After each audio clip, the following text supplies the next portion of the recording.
Hi everyone, welcome to Action Movie Show number 33. That's one higher than 32 and 17 away from 50. So there's that. As always, I am Carlos Alcazar, and joining me, as generally is the case, some guy with a ninja mask. He goes by Manyninjas. Hello, Manyninjas. Hello there, everyone. I'm going to ask how is it going, even though I've yet to get a response. Not one. There's a comment section. Respond, damn you, respond. You can also yell really loud. He should be able to hear you if he opens his window. Occasionally there are squirrels. They're trying to eat the nuts around here. I don't care for that much. Indeed. So for this edition, we are reviewing, as I put in the description, Batman as Neo. Or perhaps Keanu Reeves, The Untold Chronicles without Morpheus. In any event, it's basically, let's put many ninjas on the screen. It's Equilibrium, 2002, starring our good friend there, Christian Bale, playing our lead character, in what is effectively The Matrix with far more direct fascism. If you could, many ninjas, could you read the back of that Blu-ray case? All right. Delivering awesome high-tech action in the power-pack style of The Matrix and Minority Report, which we plainly rip off. That's me, I mean. Equilibrium stars Christian Bale, The Dark Knight, and Taye Diggs, Chicago, in a thrilling look at a future where the only crime is being human. Do you want me to literally read the rest of it? Because it's kind of generally bunk here. I think the description is sufficient. So yeah, basically, just to outline what we're gonna do. We're gonna chat a little bit about the beginning of the movie itself at the outset. We're gonna give a quick review right off the top. So for anybody who was watching it on YouTube later on, and you just want a review that doesn't spoil everything for you, we'll give a quick review, what we thought about it, like the short version of it, and then we're done.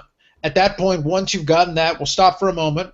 At that point, you have the chance to stop the video if you want. Go watch the movie, check it out, and you see if you agree or disagree with our assessment.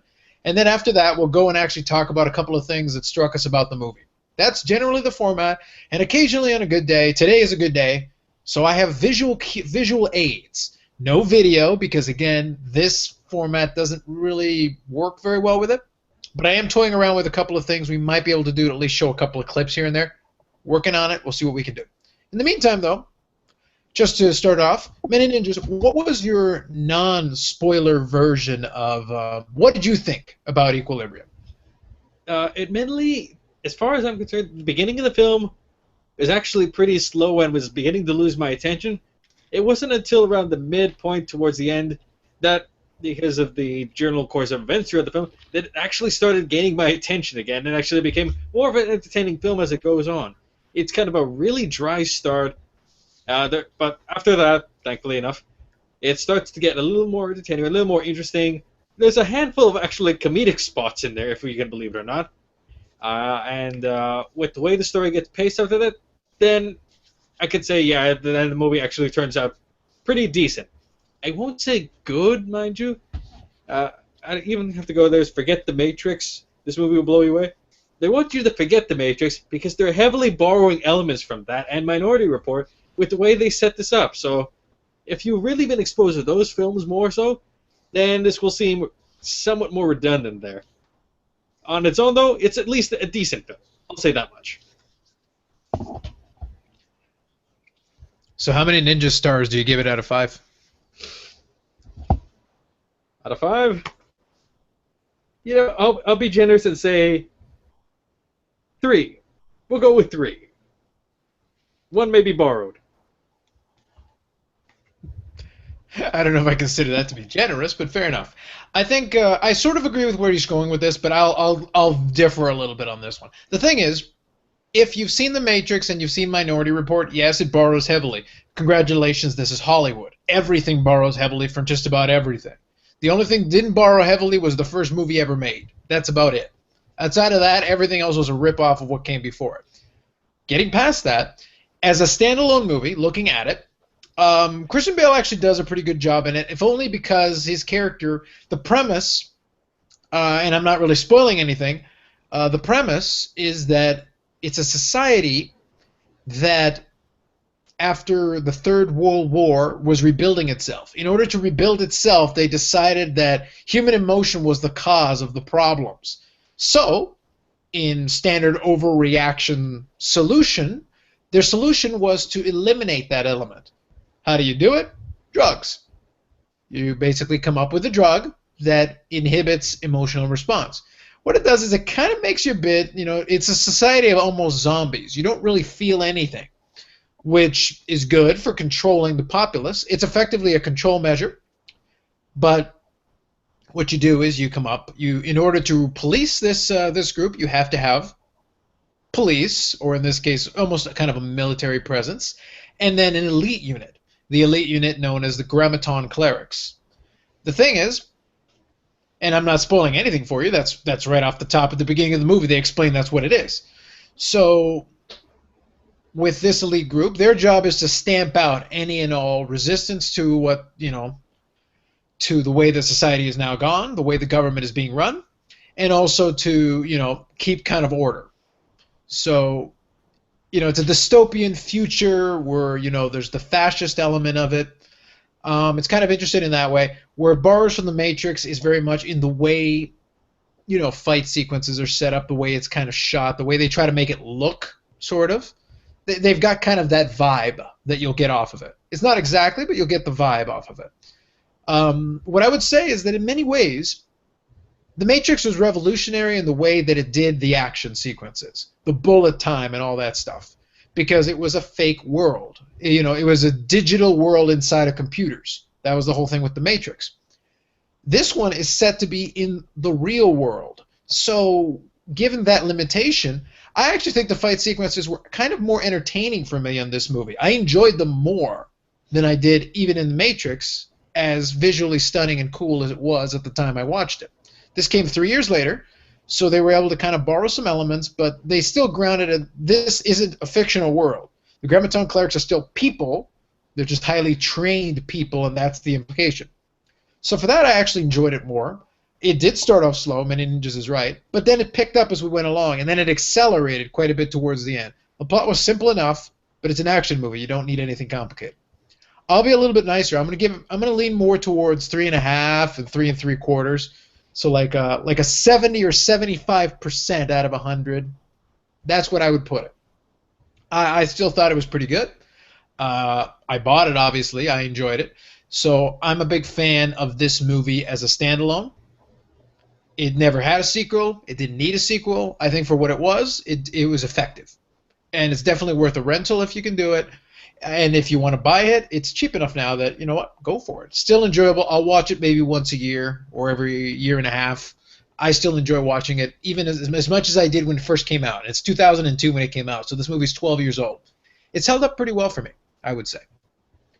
So, with that said, that's the end of the spoiler-free review. If you want to pause here or come back later, go ahead. For the rest of you, you may stare at the ninja for a moment. Yep, there he is. If you look, he's looking away from you, but he's actually plotting evil. Actually, well, yes, but I'm also just responding something quickly on this Skype thing the people will keep contacting me on. He's interactive, that ninja. So very evil. All right, so I'll come back here for a second. But yeah, effectively, that would be my opinion on it.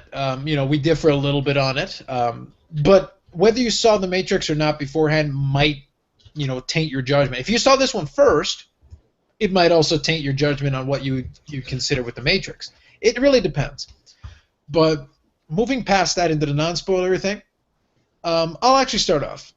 I think, as Manyninjas will also allude to, there was a lot borrowed from The Matrix, but also, when we're talking about a fascist world, they were not subtle with this. They wanted to bash you over the head with, images of fascism to try to kind of convey.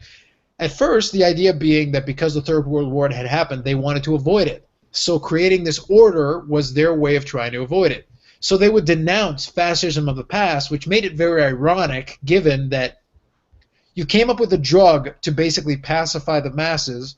You've got a resistance movement that you're stomping out. And the biggest crime that they show in this is what they call sense crime. Sense crime meaning if you have like a sentimental link to the past, you have paintings, you have music, you have things that would encourage or in some way, invoke emotion in this society where we've tried to stamp out emotion, then the police and the clerics come and raid it, take it all away, put it away, and in most cases incinerate it. The idea was that they're trying to eliminate it. This is like their version of book burnings. This is what we're trying to prevent. These are subversive elements. We're going to destroy them. And literally they burn books in addition to music, in addition to paintings, in addition to art, poetry, anything.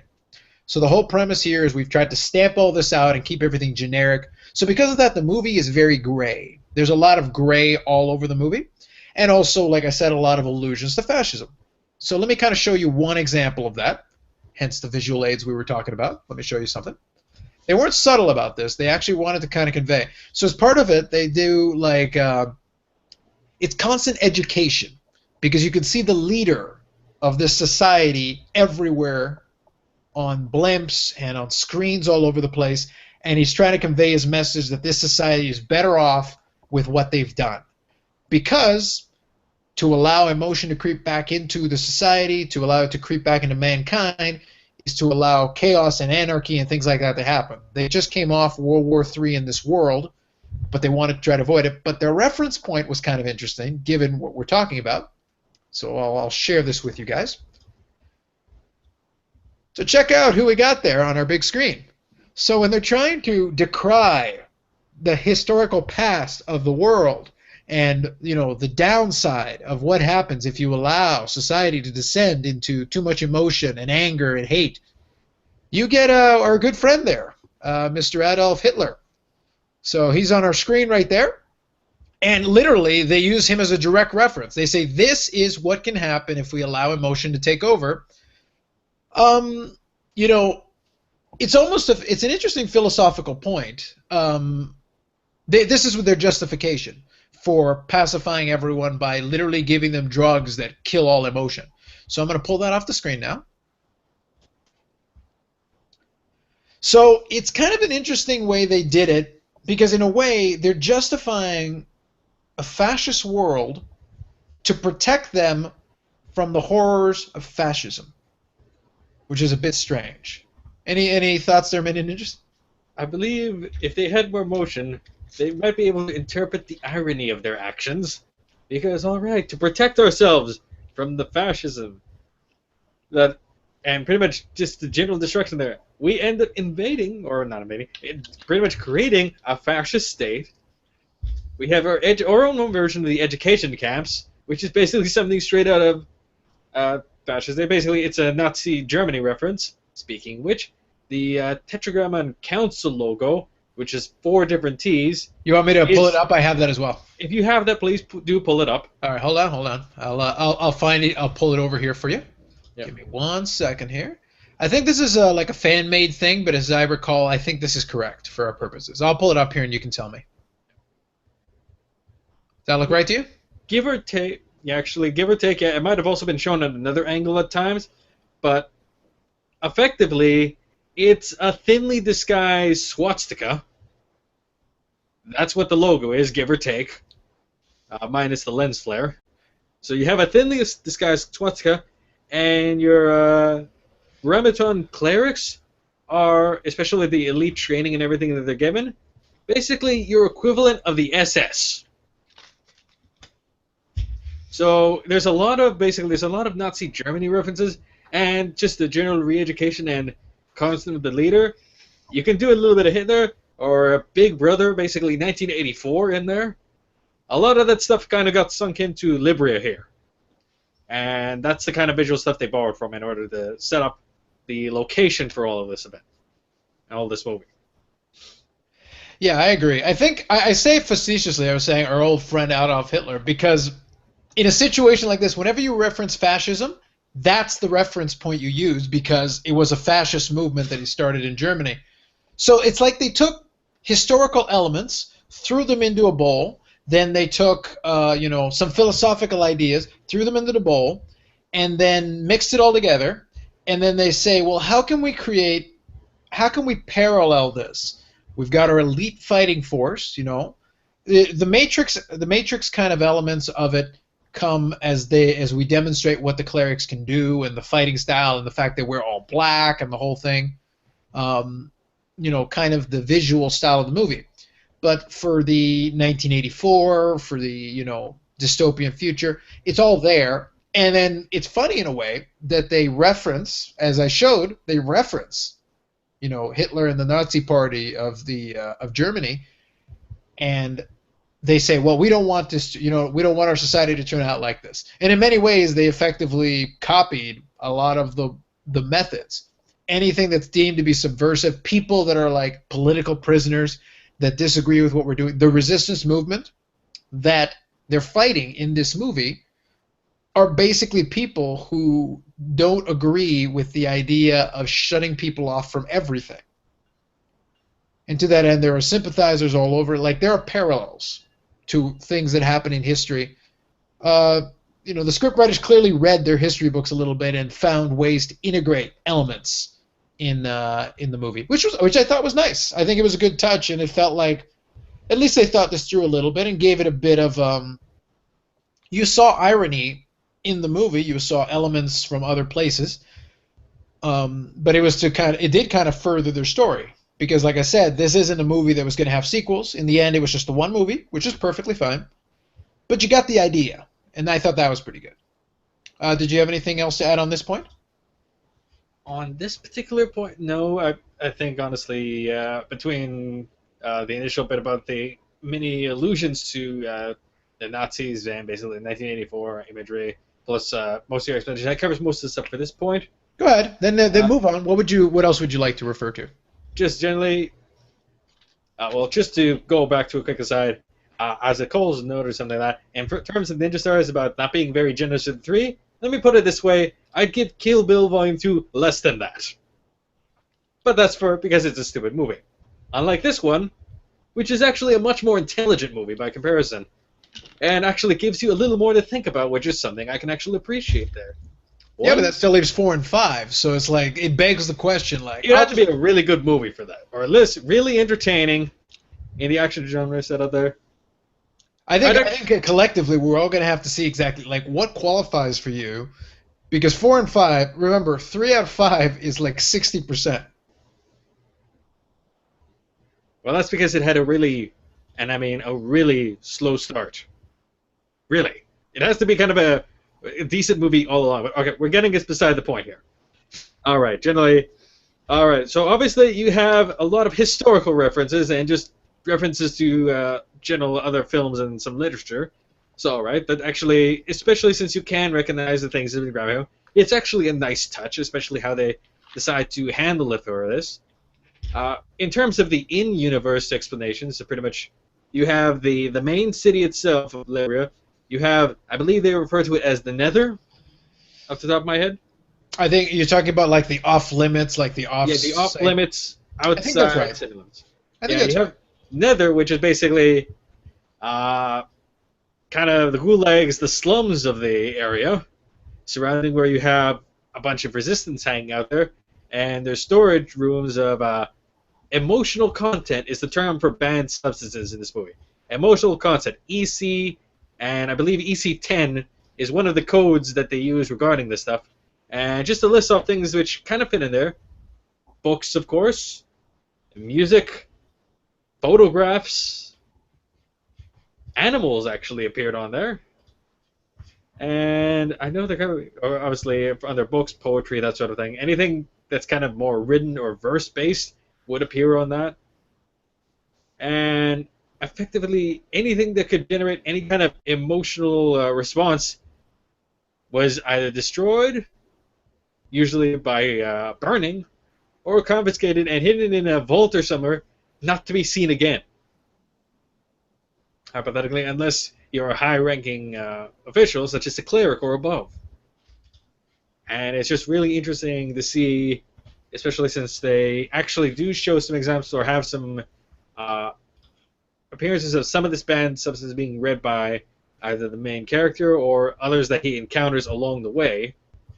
But most of the stuff that they end up showing are either relatively old photos or just kind of paintings. They actually have the Mona Lisa being destroyed very early on in the film, for example. Now, And were it you actually goes to referencing? Were you referencing? We'll get to it in a second. But were you referencing when Christian Bale's original partner was partaking in some of that illicit yes, contraband, that's one of them. Yes, one of the which I do instances have a where picture of. yeah, they actually have several characters going through and actually reading the.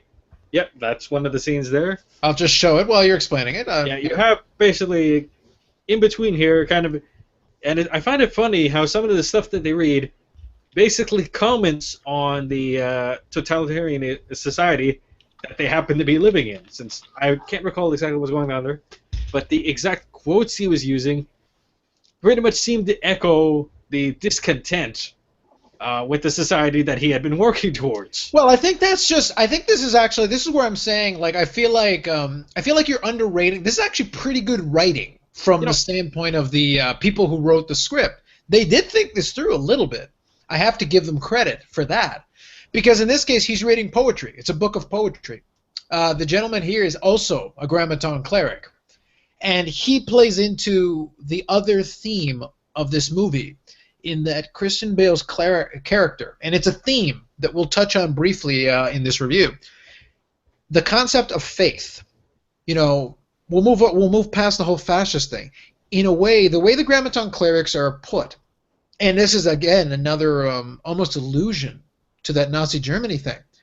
The grammaton clerics, as the word cleric, references, their order, so to speak, is not just like a military group.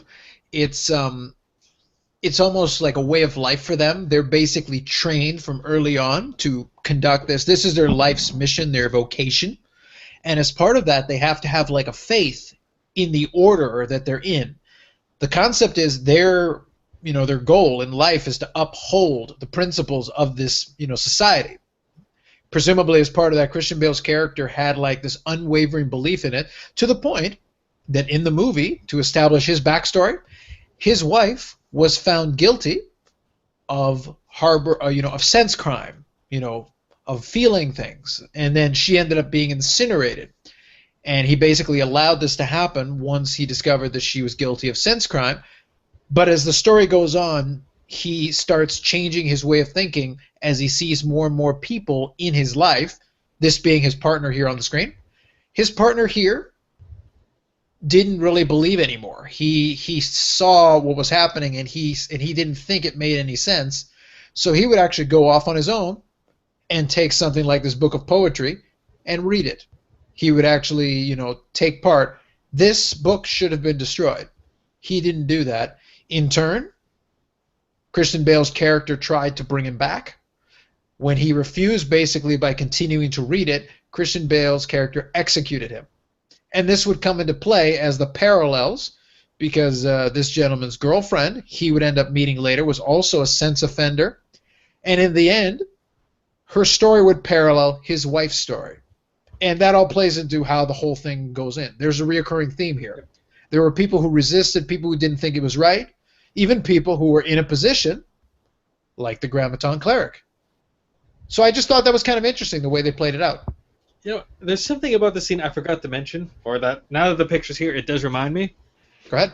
But when the cleric here, the character's former, soon-to-be executed partner shows or is found, he's flipping through the pages, reading through the book, but he's seen flipping through the book, just to give you an idea, since it's hypothetically it's a European-based book, but basically Anglo-Saxon-based book. I'm assuming in the English language. He's showing flipping through the books backwards, then forwards, as it doesn't seem like he's quite familiar with how the book should be read somehow, which may show the disconnect between how far disconnected that society, which he obviously was born and raised into, was with all this older material that was sought to be banned and destroyed. Yeah. Yeah, Well, that's I something think the interesting. point. I think the point that was made, and I'll stay on you for this, just to get Yeah. kind of your reaction and thoughts on this. The point that they're making is that these people have been taught from an early age to kind of get away from and shun. So books are being incinerated. Music is incinerated. So it's basically banned. No books, no music, no art, none of that. Anything that could be used to express emotion, express ideas that way. All ideas go through the government. They go through the system. And what's approved is shown and everything else is left out. So in that way, he doesn't really know how to read the book per se. He understands how to read, but not how to read a book, a physical book per se. By the same token, you take his the cleric's second partner, and I always forget his character's name to be honest. I'll just call him Christian Bale. But Christian Bale's second partner, Tay Diggs, when they find that the resistance people had been keeping animals, Tay Diggs couldn't understand why they would want to have pets. To him, it's like, well, Yeah. why do they keep the dogs? Do they eat them? Like in his mindset, he can't. In his world, there's no reason to keep animals around. Pets don't make any sense necessarily. Like there's no point to it, and that's There's basically no the point they're trying practical to make. purpose. As far as he can personally understand, there's no practical purpose to keeping a pet around. So, Well, and to be fair, without the emotional element of it, there is no point. Pets are pointless. If you don't really need a pet, for security, I suppose. But other than that, realistically, what do pets do for you if there's not that emotional attachment element? yeah, that's a hard one to argue. And if anything's going to get a comment, it's going to be that comment just there. Yeah, but that's a Yeah, fair no, question. Like, realistically, in this case of the story, yeah, no, that is a fair point. that's the question that I think the overarching theme, above everything else, above the fascism, above everything else, the overarching question the movie is asking everybody who's watching the movie, if you decide to take that from it, I think the overarching question that they're asking, and Emily Watson, who plays the love interest of this cleric that I just showed, she asks the question: without the emotions, what's the point of living? And he asks the same question as well, without really being, without the emotion, and that's what the whole resistance movement was about. Without having that ability to feel things, you're basically a robot. You're basically an automaton. You live. What is the purpose of living? What's the purpose of life then? Just to exist and then die and then that's it? What's the point? Yeah, no, that's probably one of the overarching themes in the film in general, and the question that keeps getting revisited multiple times over, even to the film's general final conclusion. So yeah, no, it's kind of hard to expand on that one. No, that actually pretty much covers that point Yeah, entirely. and I think that was the whole point. I think the movie wasn't trying to be overly complicated. The movie is asking one question, straight up. If you remove this element from people, are they still people? And what is the point of life for them if you take that away? And I think that's the question they're trying to ask. And in the midst of it, they're having an action movie. Does that sound reasonable? Does that make Well, sense? that's fairly reasonable. Yeah, and I think that's the question they're asking. Did you have any more thoughts on this element, or does that No, seem to cover? that effectively covers that element for me. Okay, then Uh, let me ask you this question, and I'll get your thoughts on it. all right.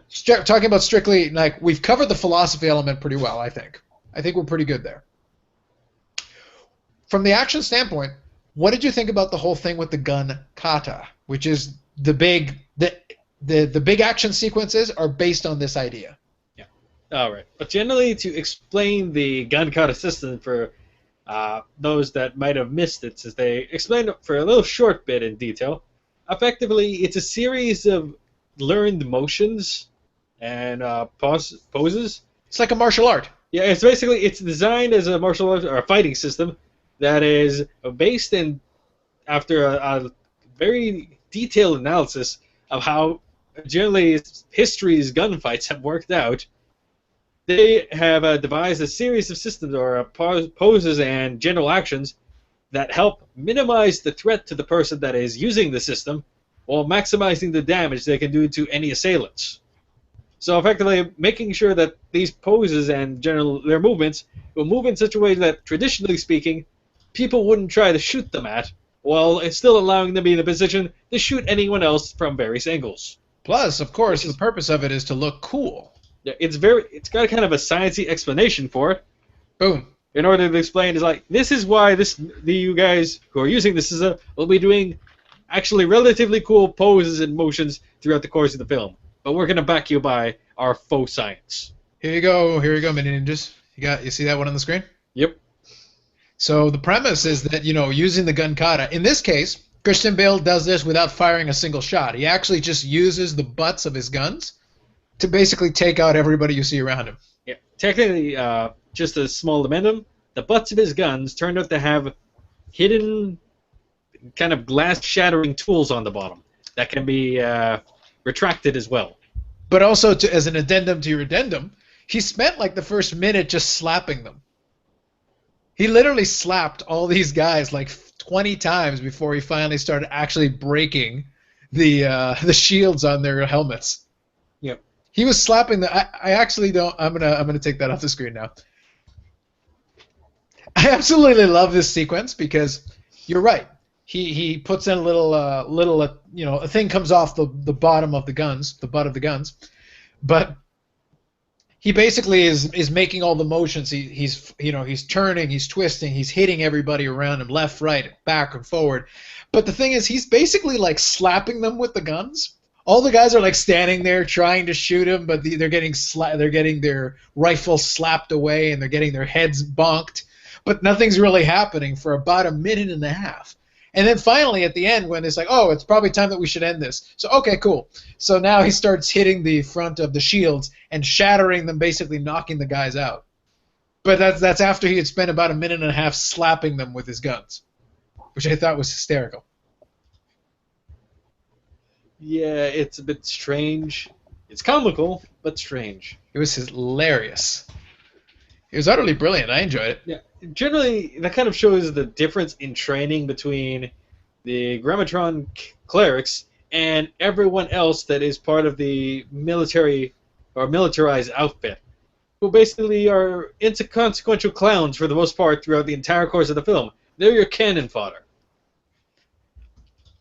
I don't know what you're talking about. I don't know what you mean. The fact that you have guys, like dozens upon dozens of guys with machine guns, automatic rifles, and it's like, yeah, no, this one guy with a few automated... Here. Yeah, that's another example. Could you please explain what's happening in this sequence, because it was great. Well, do you mean in this direct scene as the photo we have here? This scene you're looking at right now. All right. Okay, generally what occurred just prior to this is they're in the middle of the Nether right now. Christian Bale's character has been discovered pretty much hanging out in the Nether as he was trying to get rid of a dog which he had kept for reasons he couldn't figure out at the time. And was trying to get rid of it, and in the end was going to end up taking the dog back with him back into the city. So basically smuggled the dog back in. He's discovered by the general armed troops here, who, even though they did find out or realize who it was, they still needed to check his vehicle, and that's when they discovered the dog, which of course is a sense crime, having the dog around. So in order to avoid getting apprehended, and subsequently sentenced to probably his death for that matter, his immediate response is to throw up a series of jazz hands and effectively knock back the... Is it automatic shotguns there? I can't... Those are automatic shotguns. And he manages to reverse the soldiers' grips on the automatic shotguns, grab the handle there, and pull the triggers to kill them with their own guns. Now, can I holding with one of their hands in each case. Can I make a point about this? I'm going to take the picture off the screen now. How shitty do your grips on the guns have to be? Exactly. You have the dominant hand. Hypothetically, you have your finger on the trigger here. There's no trigger discipline in this film. You have your finger on the trigger here. You get it knocked completely out of your hand, spun around. You manage to keep your grip on the other one to line up just right to get your own head blown off. Right. No, for sure. That's kind of a thing.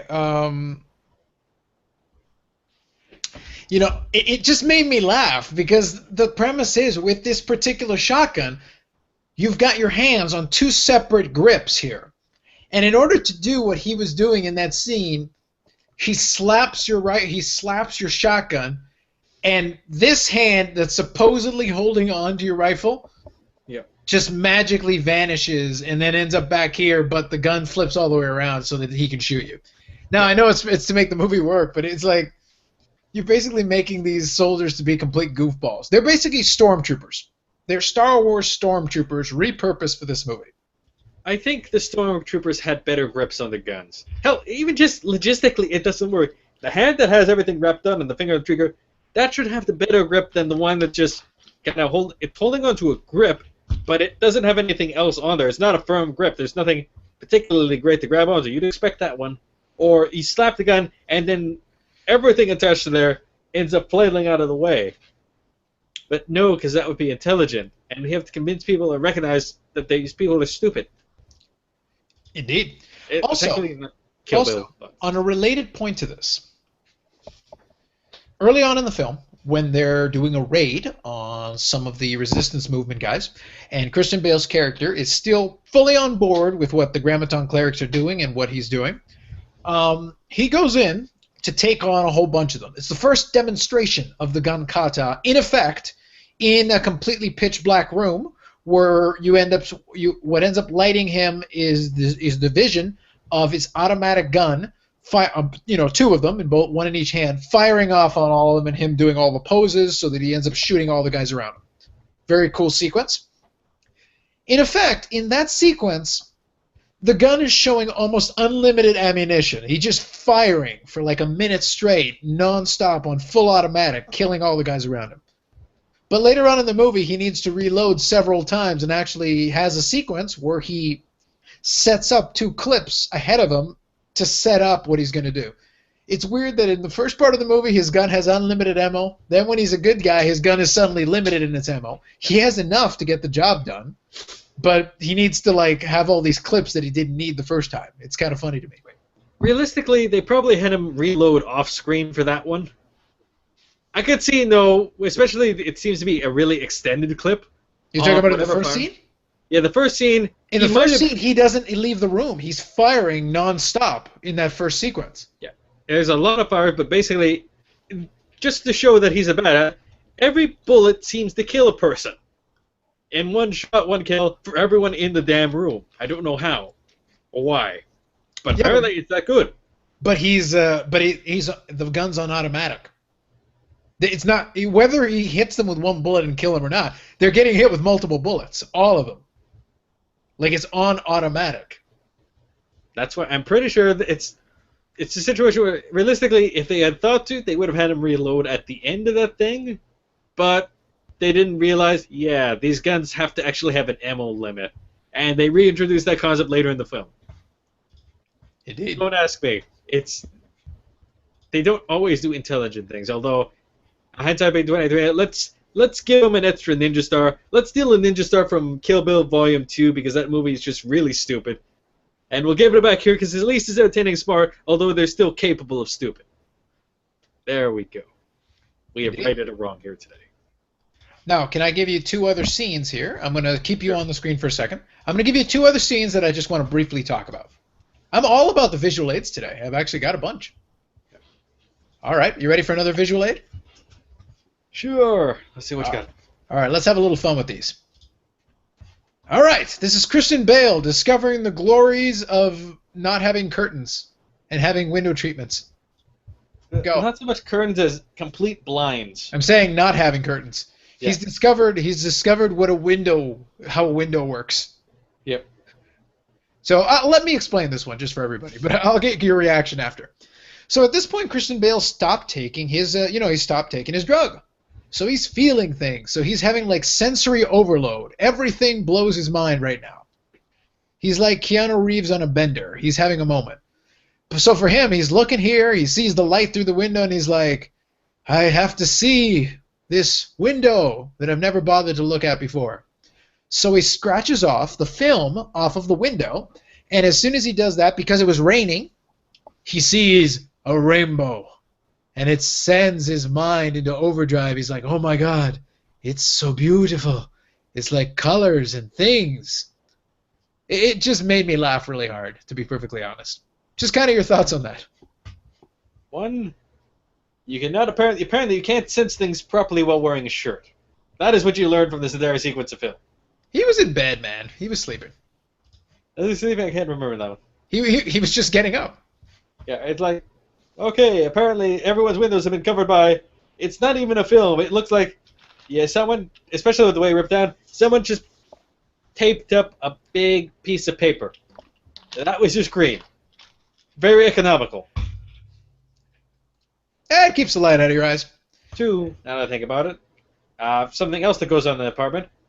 At an earlier point in the film, or around early the midpoint, when they catch or pretty much break down the sense offender that is the former girlfriend of the former partner, who had a bullet in his head at this point, they had a mirror in her hallway that they had destroyed. Of course, we see in the apartment that the cleric also has a mirror, which becomes a plot point as he learns there's a crawl space he could hide stuff behind there. If it's illegal to have the mirror, then why does the cleric have a mirror himself? It's not illegal to have a mirror. It's illegal to have a fancy adorned mirror that is vaguely arty. You still need mirrors because how are you going to shave and things? Alright, just needed to make sure that was figured out. Yeah, practical, industrial, generic mirrors are legitimate. They're perfectly fine. Yeah, apparently they just don't like adorned mirrors. They have an issue with that. So what they're saying is with the general form and just general grid-like, very square format, is that the fake Nazi thing is in part taken from the IKEA shot. I was literally going to say, this is what would happen if IKEA took over and was able to design everything for everyone. It's Allen keys for all. They actually have more colors, though, so it can't be all of IKEA. It's just a very, very strict minimalist IKEA thing. Yes, the really boring IKEA guy takes over. Okay, now let me give you, since like I said, I apparently am full of visual aids today. All right, I think we'll talk about two more things, and then I think we've pretty much got it done. All right, you ready? All right, here we go. Next scene. So right now we're looking at you, and I'm going to pull it up, okay? All right. So now we're at the end of the movie, Manyninjas. We're at the final fight sequences. We're having a good time, yeah? Yeah. All right. Couple of sweet scenes coming up. Here we go. Yeah. Yep. How do you like this guy? So this is Taye Diggs here. This is his new partner. Now, I'll quickly review what happens with this guy just so we can get context for how we ended up here. So he's his new partner after he shot the other guy. Now, as part of the deal, what's supposed to set Christian Bale's character apart is that he has almost like a sixth sense, like an empathy for emotion. So he can like sense when people are committing sense crime, more or less. That's kind of his deal. So Taye Diggs' character is another Grammaton cleric who presumably has the same kind of idea. So Taye Diggs, the whole movie, they allude to the fact that he kind of suspects that something's up with Christian Bale's character. It gets to the point where in the end they're like being very adversarial, and it's weird for most of the movie that at various times Christian Bale's character seems oblivious to the fact that Taye Diggs here pretty much suspects everything he's doing is happening, and he's kind of letting it go, and he's not suspicious at all. So in the end, the last attempted, the idea here was that the bad guys were about to get the upper hand by letting him think he had won. Taye Diggs, was framed for a crime, had been taken away, and in the end, it turned out it was all part of their plan. They expected, Christian Bale's cleric character to do that. So, they basically betrayed him. It looked like it was the end for him, and it led to the extended fight sequence at the end of the movie, which, if you take nothing else from this review, go and watch that final fight sequence, because it's long, it's multiple parts, but it's really enjoyable. At this point, Taye Diggs and him get into another Kill Bill-esque, super short sword fight. And Manyninjas, what happens here at the tail end of the sword fight? Well, as it turns out, they actually had a match of their quick sparring match around the mid part of the film. when the suspicion started arising. And basically, Tay-Dig's character mostly flat out said that I know that the entire massacre of people in the Nether that happened the other night was you. It couldn't have been anyone else but you. But I'm not going to do anything about it just yet. And now that effectively the rematch there, only with live weapons, and despite the original somewhat even matchup in the early bit, no, Tay Diggs goes down in seconds. A few quick strokes, and he ends up losing his sword, loses the guns he had hidden up at the wrist, and loses his face for that matter. Yes. He gets his face cut off, man. He gets his face sliced off. Yep. Which leaves our final, coming back, which leaves our final boss. The whole premise of him getting into the main palace or, fortress, whatever, where the council is and where everybody is, was to get the father, the spiritual architect of the whole story. And what you find out is that he's been dead for a while. In reality, he's become a figurehead. He's a symbol of this society that they've built. So the council basically elects someone to act in the position.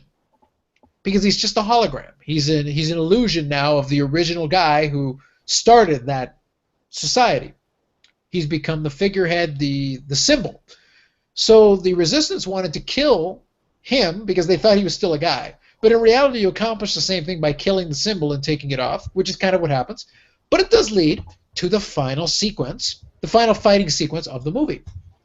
And I'll pull it up here just so you can see it, and Manyninjas and I can comment on it. I'll show you guys. Let's see. One final guy with the gun kata. Well, as it turns out, our villain here is, a bit of a practitioner himself. Generally, I believe he was kind of a commissioner or something, or one of the higher-ranking members of the Order. Which, as a small note, in case you notice in the background, the father's office is adorned with very artistic elements, including a painting there, which is effectively all banned material in this office.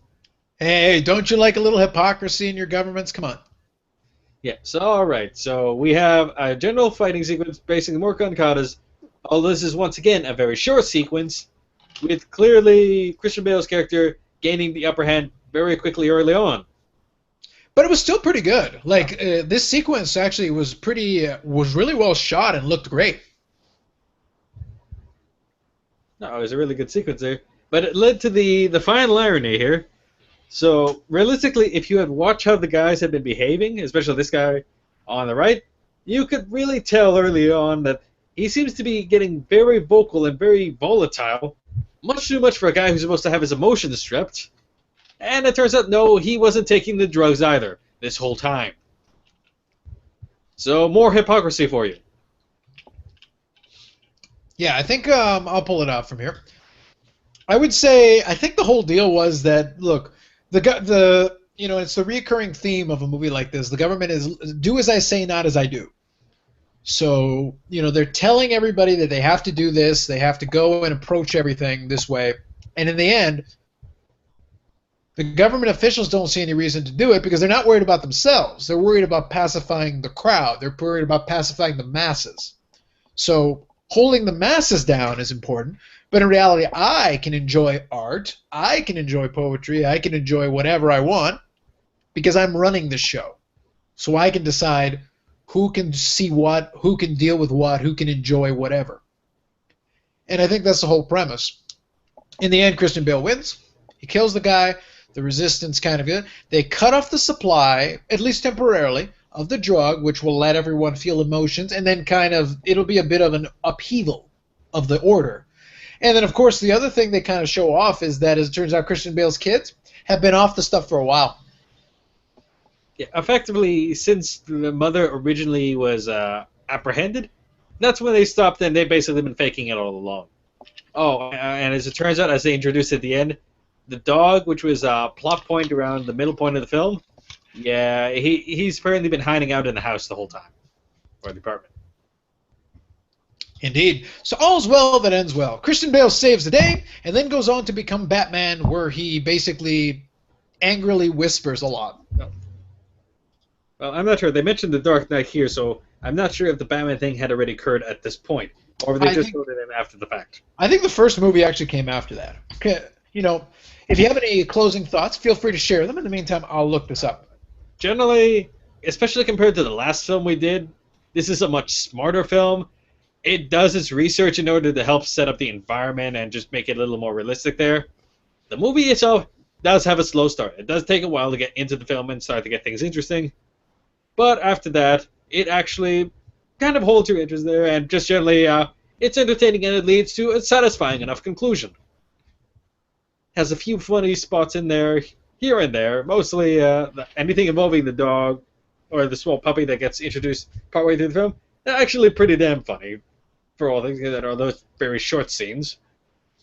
And as Carlos mentioned, if you can happen to find it for cheap, which is generally going to be the case, pretty good, go for it. Assuming it never shows up on Netflix again, go ahead and pick it up. And yeah, no, it's a pretty safe recommendation. Yeah, real solid, I would say. So to answer the previous question, Batman Begins, which was the first of the Christopher Nolan Batman trilogy, was 2005. So it came 3 years after that, but don't forget this is the Blu-ray, so the back of the case is already going to know that he was in Batman. Because Blu-ray didn't really start until about 2006. I have to think back on my timeline, but that sounds about right. So that's the whole thing behind that. So bottom line, recommend. I would say so. Enjoyable, definitely. It's one of those ones. Grab some popcorn, sit down. If you want to think about the philosophical elements, go ahead. It's there. It at least gives you a moment to think, if you'd like. If you just want to enjoy the action, well, then hang in there in the first part. It's just going to establish the point of everything. But then in the second half, it's really going to pick up very quickly. Once it gets going, you're going to have your action sequences for sure, 100%. So I think that's that. So that's Equilibrium. So, we'll cover what we're going to do next in a moment. But at first, shameless plugging. All right. In general, as you might have noticed on my channel, I'm currently experimenting with some additional software to do a nice little software-hardware shuffle with how I do Retro Ninja gaming stuff these days, and just generally further video work and even some live streaming in the future now that I know that it actually works on my end. So at Manyninjas on Twitter for one. I am Manyninjas.com for more videos and updates for my proper site. And hopefully we'll be doing a bit more video stuff soon once I get a better handle on Open Broadcaster's software, which is what I've been using for the tests as of late. All right. How about you, Carlos, if you're back in there? Yes, I am. So I'm still working on the logistics behind a couple of videos I want to work on. There's some software I've been playing around with as well. I'm probably going to shoot something in the next couple of days, but I'll keep everybody updated at Carlos Alcazar 2 for whatever's happening. I have to update the website there. I will actually do that tonight. I'll put in the new videos, including this one, once this one comes up on YouTube. So that's it for that for now. Once I have everything else figured out and edited, that'll be key, how long it takes me to edit. Then I'll let everybody know. But in the meantime, those will be the places. Now, that just leaves us the small matter of next week. I had some options. I think what we're going to do next week is we've done a couple of movies there. We've done this one I really enjoyed as a thing. I think we'll go back to having a movie that has some parallels to other movies, but might not necessarily be quite as well thought out as this one. Are you ready for it, Manyninjas?